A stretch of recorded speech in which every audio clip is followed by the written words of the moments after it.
নমস্কার বন্ধুরা, চলে এলাম আরও একটি নতুন ব্লগ নিয়ে। শনিবার দিনের ব্লগ এটি। তার আগের দিনগুলো সেরকম কিছু ভিডিও শ্যুট করা হয়নি। চেষ্টা করছি রেগুলার থাকার, মাঝে মাঝে ইররেগুলার হয়ে যায়। প্রতিদিনই চেষ্টা করি ব্লগ দেবার, কিন্তু কাজের প্রেসারে আর হয়ে ওঠে না। চলুন, সকাল থেকে সেরকম কিছু ভিডিও শ্যুট করা হয়নি। একবারে বিকেলে মেয়ে নাচের ক্লাসে গেছে, সেটাই দেখাই। এই যে বন্ধুদের সাথে বসে কি সুন্দর গল্প করছে। বলছে আমরা 3 বন্ধু মিলে আড্ডা মারছি। আমাদেরও সপ্তাহে একটা দিন মাগুলোর সাথে দেখা হয়, আমরাও চুটিয়ে খুব গল্প করি। বড়দের ব্যাচটা নাচছে আর ওরা বসে আছে। একটু পরে ওদেরও ডাক আসবে। এই যে এবার ওরা উঠেছে, এখন তোড়জোড় একদম প্র্যাকটিস চলছে।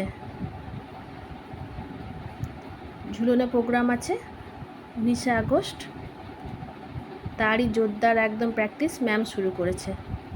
গানগুলিও বেশ সুন্দর চয়েস করেছে। খুব ভালোবাসে ডান্স ক্লাসে আসতে, ডান্স করতেও খুব ভালোবাসে।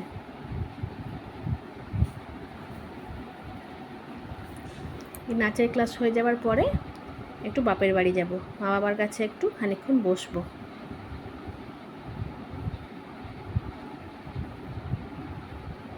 চলে এসেছি বাবার বাড়ি।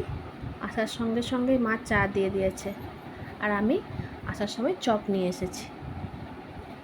এই যে আমার বাবার নাতনি পেলে আর কিছু চায় না, সারা সপ্তাহটা অপেক্ষা করে থাকে কখন আসবে।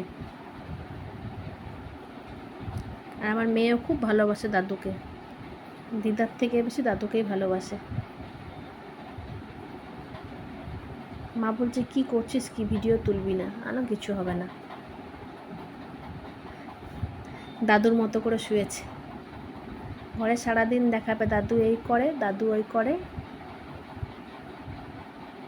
শুয়ে শুয়ে চপ মুড়ি খাচ্ছে। বাড়ি চলে এলাম প্রায় 8:30টার সময়। এসে একটু ভেন্ডি ভাজা, রুটি আর ছানা করে রেখেছিলাম, সেটাই ফ্রিজ থেকে বের করে নিয়েছি। মাকে খেতে দিয়ে দেবো, তারপরে আমরাও খাওয়া দাওয়া করে নেব। মাকে খাবারটা দিয়ে দিই, তারপর খাওয়া দাওয়া করে মেয়েকে ঘুম পাড়িয়ে দেবো। চলুন, আজকে একটা ছোট্ট একটা ব্লগ শেয়ার করলাম। ভালো লাগলে লাইক